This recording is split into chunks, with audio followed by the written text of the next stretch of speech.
So I was born into a Protestant family, and way back when, in the Dark Ages, there weren't a gajillion Protestant, uh, offshoots. You were either Catholic or you were Protestant. And then when I was 9 years old, my parents switched over to a church that keeps, instead of keeping Sunday, they keep Saturday. Because in the Bible it says, you're supposed to keep the seventh day, and Saturday apparently is the seventh day. And I guess it's a big deal for God, whether, what day you go to some building and pray. So, I, throughout all those years up until my late teens, I pretty much went along with the stories in the Bible. I believed in the God of the Bible. And of course, mostly you only hear the good stuff, the loving stuff. And of course, you also hear how evil and horrible people are, and whatever bad things, come to them, they deserve it. They just deserve punishment. And, I actually enjoyed going to church. I used to work with the little kids and tell them all those stories and, sing songs and run around and jump up and down. And I liked the community that church brought. But then in my late teens, I began actually to read the Bible. And I never really read it all the way through. I made a few tries, but I would skip through a lot of different areas that are just incomprehensible and boring. It's just boring. But I got a better picture of this God, and found out that he seems to be very moody. He loves you if you, and treats you well if you, do what he says. And he also has favorite people. He plays favorites. They are his favorite people in the Bible. He also can get really angry and pissed. He's jealous. He likes sacrifice. He likes flowing blood. He likes to smell burning flesh. He likes the smell of it. He also plays with people's fears. He plays on people's fears. If you look up the story of Job, he put him through hell just to prove something to the so-called devil. He wanted Abraham to sacrifice his son like you would, any other animal. Last minute save, whatever, my question was always, would you do that to your children? Would you treat your children like that? He also just loved war. He sent his favorite kids to kill and destroy other tribes. He'd get upset if they saved the women and children. Why didn't you kill them too? So, of course, in the New Testament, a lot of that is not mentioned anymore. But, the Bible is the Bible. It really gives you a good idea of what this God is like. And just the whole rule of, you misbehaved, or thousands of years ago, one of your ancestors did something I didn't like. So you are going to be destroyed forever unless believe in this son that he supposedly sent to be like killed in a most horrendous, torturous way. I didn't ask him to do that.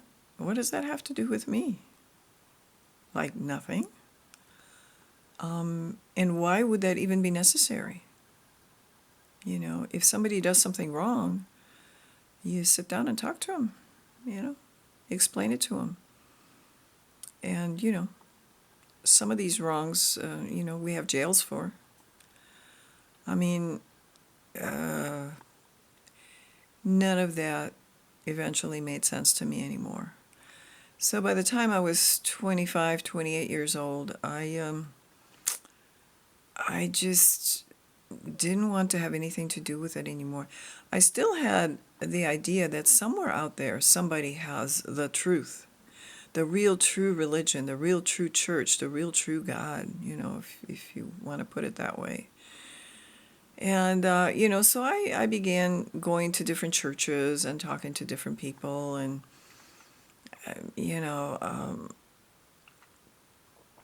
and nothing really appealed to me. I checked out the Mormons, I checked out the Baha'is, I checked out, I knew Catholics. I had known Catholics, and I knew the Protestants. So for the next 10 years or so, I was almost 40, I just put it to the back of my mind. I figured nobody knows anything. None of it makes sense. And so, I stopped going to church in my early 30s, my late 20s. And, but during that time, I began to practice Hatha Yoga. And,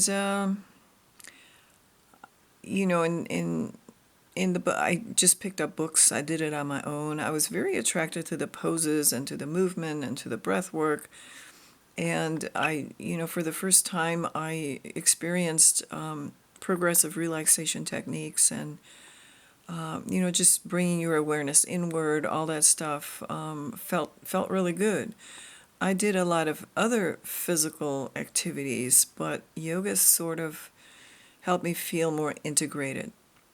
And then over time, I opened my own studio and really heavily got into the New Age love and light thing.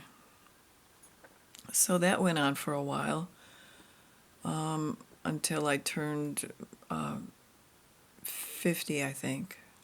48, 40, something like that. And I got really ill and I couldn't do it anymore and all that stuff. So I had to pack up my tents and go away. And I, tried to find work that I could manage without passing out. And during that time, too, I met a meditation teacher that I really began to trust. He seemed to know what he was talking about, and I think he does. And I also came across the Adyashanti material and really studied up on that and began to meditate a lot. Had a couple of pseudo kind of enlightening experiences where my mind just like spontaneously turned off. I could think if I wanted to, but there was no other noise up in there. It was really nice, but it didn't stay. The first time it happened, I wasn't even meditating yet, And the second time it happened, it lasted a couple of weeks, and then it went away. And, even Adya says there's no guarantee for any of this, that you will be enlightened here or whatever. I've continued to kind of meditate because it just helps me health-wise and stress-wise. So, but I have no more expectations from it. I'm not going to torture myself by thinking that, I have to get enlightened, whatever, it's whatever. Then, and I also, what I noticed about, and I had been reading books about reincarnation and near-death experiences. That was during my love and light time. Everything's love and all's good. And when I would read about those near-death experiences, and I ran into, I got into the reincarnation books, and when I read about reincarnation, I thought, wow, this sounds good. This sounds true. This sounds like, you have more, like the person has more control over their destiny. You judge yourself. You can come back and make things right. And when you're over there, everything's love and light, and it's such a wonderful place, and they love you so much, and you're guides, and you're this, and you're that. And I used to go to people who channeled, and they always made me feel so lovely and good, although the predictions really never came true. But you sort of overlook that, because we always think there's something wrong with us, well, maybe there's something wrong with me. Maybe I didn't make the right choices, and I should have done this, and I should have done that, and then maybe that prediction would have come true, and yada, yada, yada, yada. So, I thought I had gotten to the end of the road with the reincarnation thing. So that must be true, and that must be happening, and that must be a good thing. And then the past a little bit over 10 years. But something was always in the back of my mind. Well, how can you make things better? How can you learn anything if you forget what you did last lifetime? How does that work? Doesn't even make sense. So then lately I've come across the Forever Conscious Research channel. And I'm listening to all these things with a totally different mindset now. Because I this coming back and not remembering is nonsense. I wasn't raised to ask questions. I was never raised to ask questions. Just believe it. Just believe it. Just have faith. This is the way life is. This is the way God is. This is the... So, it's taken me almost over 70 years to just question things, And that love and light maybe isn't all there is. Maybe love is not all we need, Also with these meditation teachers, the ones who seem to have mastered it and are really grounded in the transcendent, in that field of nothingness, they don't talk a whole lot about death. They don't explain what happens when you die. They really don't talk about near-death experiences either. Of course, I don't recall anybody asking Adia about that, or even my other Michael Mamas. All I remember Adia ever saying is, you experience whatever you believe. Whatever your belief system is, that's what you experience over there. And the one lady said, well, what if I don't have a belief system? He said, well, I can't tell you then. So they don't know. They just don't know. Nobody knows. Nobody has died completely and then come back to tell us about it. The near-death experiencers are not totally dead, or they wouldn't be back here. So I'm now listening to these people who have these near-death experiences, and it really sounds there's just a lot of manipulation going on. And, pulling on heartstrings and making people feel bad about what they did maybe when they were 5 years old or 10 years old. Oh, you did this and you did that, and you know, if you haven't been a murdering idiot, I guess they have to pick on something you did in the playground, when you were 5. I mean, it just sounds, you can never, if you go by that, you can never graduate from here. You never get away.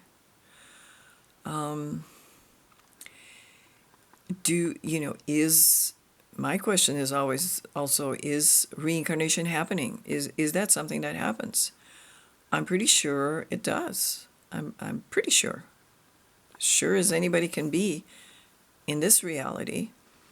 The best news for me would be is like there's nothing. That would be great. My consciousness will just stop. That would be wonderful. But if it doesn't, I want to sort of know what's going on, I'm pretty sure reincarnation is what happens. I have had no near-death experiences. I have had one experience where I just kind of floated out of my body, and it was very peaceful and wonderful, and I could see myself sitting in the beach chair, but so that was all right. I'm not real crazy about doing that on purpose. I've had some very realistic dreams where I felt like I was there. It was so real. It was not like the dreams I usually have where the mind is just sort of firing and just kind of doing its thing. This was like I was really there. And I remember the one time I must have been in my 20s in the dream. And I was there in this house with a couple of sisters, I think. I recognized my father. My father was the same father I had this lifetime. And I knew I didn't, I guess I was conscious in the dream. I was conscious that I was dreaming. I was aware that I didn't belong there. It was a little freaky because I didn't know how I got there, and I didn't know how to get back. And I remember thinking at the time, well, if I can't figure out if I have to stay here, I can kind of fake it, because apparently I was a nurse also in that life. And I thought, well, I know what to do. I can go to work. I can fake this if I can't get back to my other life. And it was a little scary. But then, of course, I woke up and I was back here. There was an incident with my little great-grandnephew. I babysat him for his first 7 years of his life. And when he was around 2, a 2-year-old doesn't have very good vocabulary yet, so he had trouble expressing himself. But one day he was just kind of sitting there staring into space, and he didn't do that very often. He was a very active little boy. And he said, I have another mommy. And I said, really? Where is she? I don't know. I said, well, does she live around here? Can you go to her house? And he said, no. He said, you have to get on an airplane to go to see her. And he had been on an airplane with his parents, and so he knew about airplanes. And I said, really? I said, well, and I asked him questions. I said, is she nice? Was she fun? Oh, yeah, yes. And I asked him what she looked like and, hair color, and, he knew all that. And during that time, there were several months, or weeks, maybe it was just a few weeks. I mean, kids change so fast, when they're very young. It was maybe a month or 2 where he was not happy with his mommy, that the one he has now, my grandniece. And he'd say, oh, I don't know, can I just have another mommy? can you be my mommy? I said, and I would say, I said, honey, your mommy really loves you. I know she's a wonderful mother. They're great parents. Well, I said, what's wrong? What's wrong with your mom? He said, oh, I don't know. I think it was he still had this memory of this other mom, and this one, it just didn't jive. And after a while, he didn't mention it anymore. And I was just hoping he would never say anything to his mom, about that. But I don't think he ever did. I mean, I don't know, but I don't think he did. I told him very often, I say, you can tell me anything you want. So, and I don't believe a 2-year-old or even a 3-year-old would make up something like that. Why would they?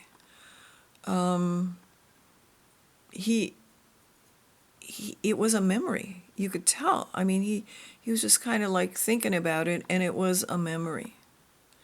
A year later, when he was 3.5, I asked him, I said, do you remember telling me that you have another mommy or that you had another mommy? And he said, no, don't remember. He couldn't remember. So, that really, it doesn't cement the thing for me, but it certainly is telling that this does go on. There are many, many YouTube videos of children between 2 and 5 or so saying the same thing, remembering other parents, other siblings, remembering houses that they were in, remembering how they died. I don't want to go there because I drowned there or something. The one little girl didn't want water in her face. And her mother was trying just to wash her face. And she said, why don't you want water? What is this? And she said, oh, I drowned last time. I drowned. So, it seems to be real. And what bugs me is that whole reincarnation cyclic thing that we never seem to be able to satisfy the system. And we just are sent back here to basically be tortured. People, my life hasn't been horrible. It hasn't been great, but it hasn't been horrible. And there are people whose lives are just horrible. Just horrible. It's luck of the draw where you get sent. They make souls feel guilty. There's evidence that they wipe your memory wipe going on. It kind of pisses me off. It's just,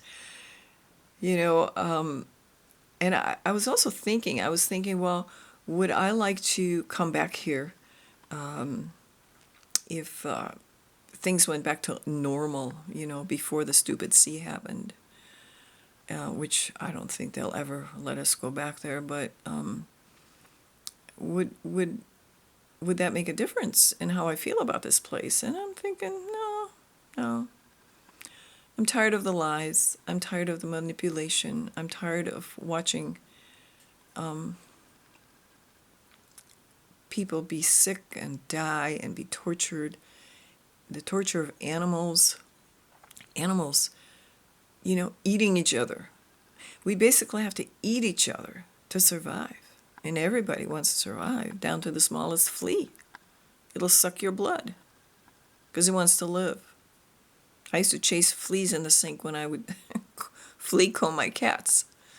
They didn't want to go down that drain. They wanted to live. It's just a nasty place. Kind of pretty to look at. And, our systems have been constructed in such a way that we have just enough fun, just enough pleasure, that, I'll come back. So anyway, I'm working on just figuring out, if I can, if it's possible, to stay in control after the spirit leaves the body. I'm also hearing lately that there's a difference between soul and spirit. So that's another thing I've been trying to figure out the last year or two. And I just, I just am working on disconnecting, not being attached, and just being able to not encounter anybody on the other side. I don't want to see anybody. I don't want to hear anybody. I don't want to have any love bombs thrown at me. Nothing. Nothing. Just leave me alone. Leave me alone. There was something else I was going to say. Another issue that is going to be happening over time here, it seems like.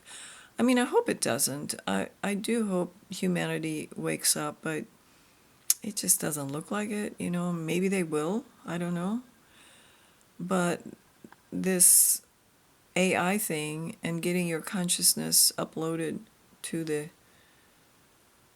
cloud or the whatever they're going to upload it into, and having implants and having, like the Borg. If you ever watch Star Trek, I used to love Star Trek.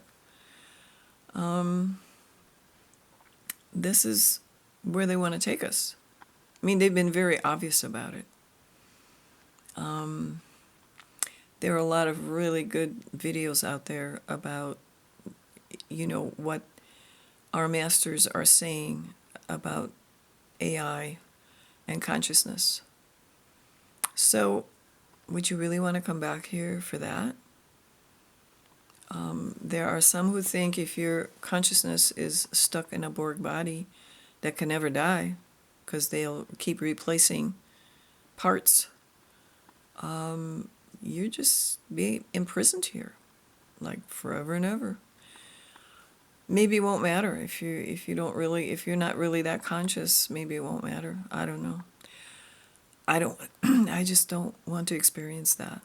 So that's another reason, I think a good reason, not to want to come back here. And what surprises me is that nobody really wants to talk about this. I mean, the religious people are sure they're going to heaven, and they just trust and believe that this wonderful place is there for them. I just don't believe that anymore, So you can't talk to them about it. And everybody else is just, I don't know. Most people that I know who are not that religious, they're just hoping things will go back to normal, that their lives will be given back to them in some form or other. And they just want to ignore the unpleasantness. I guess it takes all kinds. I feel bad for them. I feel so bad for the people who are having, reactions to the wacky whack. It's just horrible. Anyway, I am trying to find goodness in all of this. There is a lot of good here still. There are a lot of good people. We have good neighbors. I still love animals, no matter what they have to go through. I try to be kind.